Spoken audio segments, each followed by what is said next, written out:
What's up everybody, Commander Sanctum here, and today we have a brand new deck tech using Lightning Army of One. Lightning is a 3/2 human soldier for 1 red-white that has First Strike, Trample, Lifelink, and whenever Lightning deals combat damage to a player until your next turn, if a source would deal damage to that player or permanent they control, it deals double damage instead. The best thing about Lightning's ability is that it doesn't specify the damage coming from just you is doubled. It's any damage, meaning even your opponent's things will be doubled.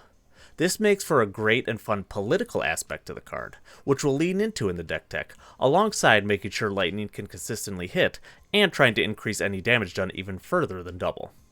I also want to give a shout out to Mac, a good friend of mine who actually brewed this deck and let me use it for this deck tech. I'll link his architect at the top of the description so you can check out some other cool builds he's made. With that, let's get into the card highlights. For the deck to work, we need to make sure that Lightning can hit an opponent consistently every turn. To help with this, we could give her evasion through a number of ways. One such way is via protection. Mother of Runes is one such example that could give a creature protection from a certain color, making it much easier to bypass blockers in most scenarios. Vexilus Praetor takes this a step further by giving your commander protection from everything, meaning nothing at all can block it regardless of color. Trailblazer's Boost gives the equipped creature non-basic landwalk. Since most decks nowadays have at least a few non-basic lands, even monocolored decks, this will almost always be online against at least one opponent at the table, making it an effective way to provide unblockable. Draconic Destiny and Griff's Boon both provide the enchanted creature flying, which, alongside the trample Lightning naturally has, makes for an effective way to be able to hit an opponent in most cases. These cards are especially great since they have a recursion effect, meaning if Lightning is killed, you can re-enchant her with them, providing more consistent evasion. While Basilisk Collar isn't true evasion, the fact that it gives Lightning Death Touch is what may allow you to eke through some damage to your opponent. Since she also naturally has First Strike, it makes it much more disadvantageous to your opponents to actually block her. And even if they do, the way Trample and Death Touch works means you only have to apply 1 damage to a creature to kill it, allowing you to trample over it and do the rest of the damage to the opponent. So they'll either need to block with multiple creatures that will end up dying, or take the damage from Lightning and triggering her ability, both of which are good outcomes for us. To help incentivize your opponents into attacking whoever has the double damage effect on them, we can use goad effects to force them to attack someone other than you. To start with, we have 2 cards that will let us goad single creatures in Popular Entertainer and Vengeful Ancestor, with the former requiring us to do combat damage, and the latter goading whenever it enters or attacks. There's also the Sound of Drums, which goads an enchanted creature and lets you easily recur it from the graveyard for some mana. It also, however, has a double damage effect on its own, meaning if it attacks the opponent who is hit by lightning in that turn, will instead do quadruple damage to them or a blocking creature, making it a potentially devastating attack to that opponent. For goad effects that affect more than one creature, we have the OG in Disrupt Decorum, goading all of our opponent's creatures until our next turn. Taunt from the Rampart takes this a step further, goading all opponent's creatures, but also making it so they can't block. This, combined with Lightning's ability, can pretty much take an opponent out of the game, since your other opponents can attack them and deal double damage, without even giving them a chance to block. Day of the Moon is a goad effect that will stick around for 3 turns, but will only goad creatures named with it. Against something like a token deck, this can end up being an opponent's entire board, but even outside of those cases, being able to goad your opponent's commanders or the like for a few turns is never a bad thing. Now for the additional lightning type effects to increase damage even further. Gisela, Blade of Gold Knight, is probably the most well-known card that does this, doubling damage against an opponent while having any damage done to you.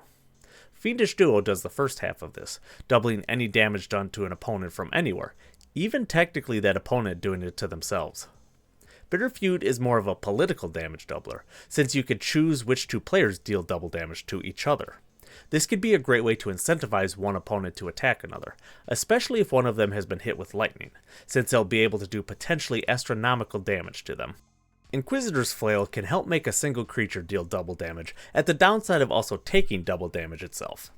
In the case of a creature like Lightning, this downside should be minimal, since First Strike lets her deal damage before most other creatures, hopefully killing them before they can do any damage back.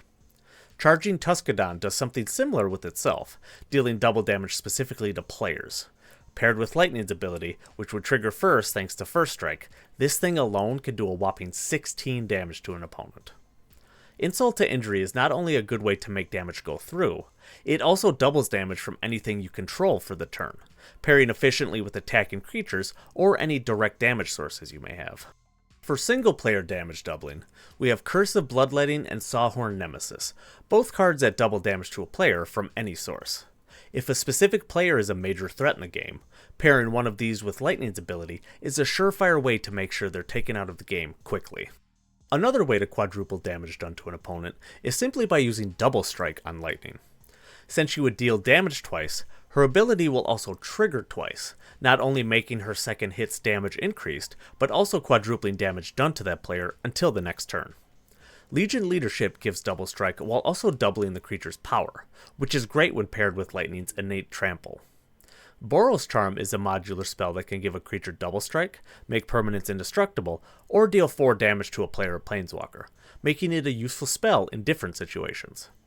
Duelist Heritage is one of the better Double Strike effects, letting you give a creature Double Strike during each combat, even your opponent's.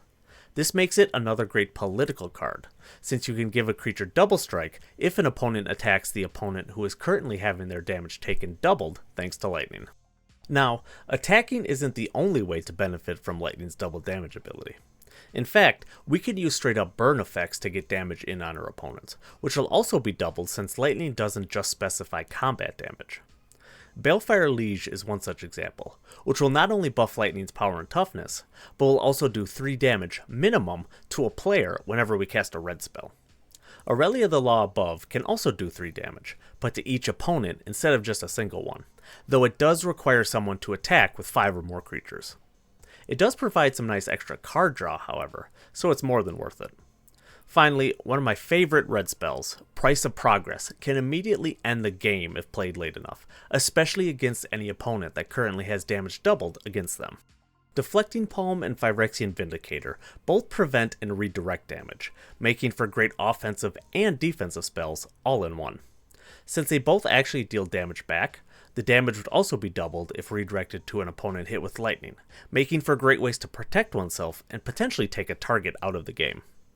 Allura and Searing Light acts as a great creature removal spell, but can also do damage to opponents based on those creatures if you have spell mastery. If an opponent who currently takes double damage has a large enough creature, the spell alone could also potentially take them straight out of the game.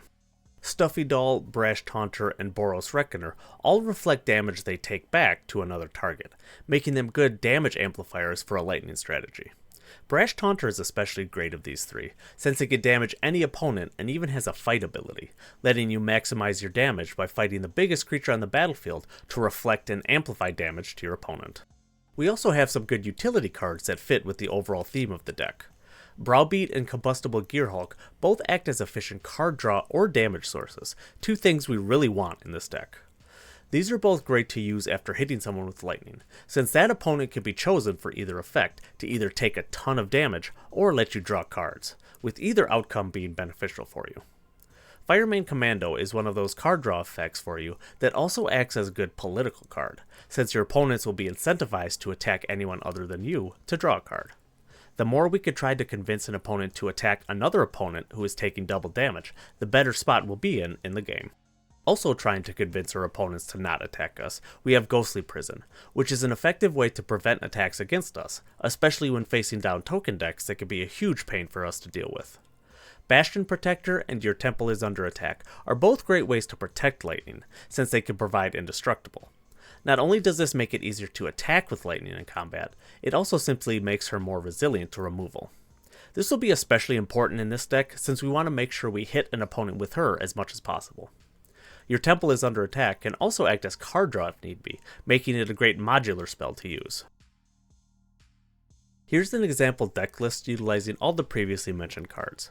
Additional cards include more thematic cards for our strategy in Temur Battle Rage and Agitator Ant, more card advantage utility cards in Showdown of the Skalds and Stolen Strategy, and modular removal in Austere Command and Chaos Warp. Lightning has a huge potential to deal out an incredible amount of damage very quickly. Between things like Double Strike, additional double damage effects to quadruple or even octuple damage, and efficient and effective burn, I can guarantee you that you can easily RKO someone literally out of nowhere in quite a few cases. The one thing I especially love about this deck, however, is the political side of it. With the goad cards, or the cards that incentivize your opponents to attack certain other opponents, there's a lot here that you could do to sway your opponents against each other.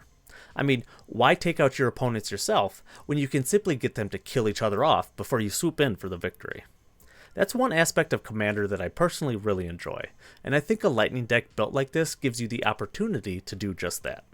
That being said, if your opponents don't want to go with your plans or aren't easily swayed, there's still plenty of ways to do it yourself with all the direct damage effects. Honestly, there's quite a few ways you can go with this deck, which in my opinion makes every game with it potentially unique and therefore fresh and exciting.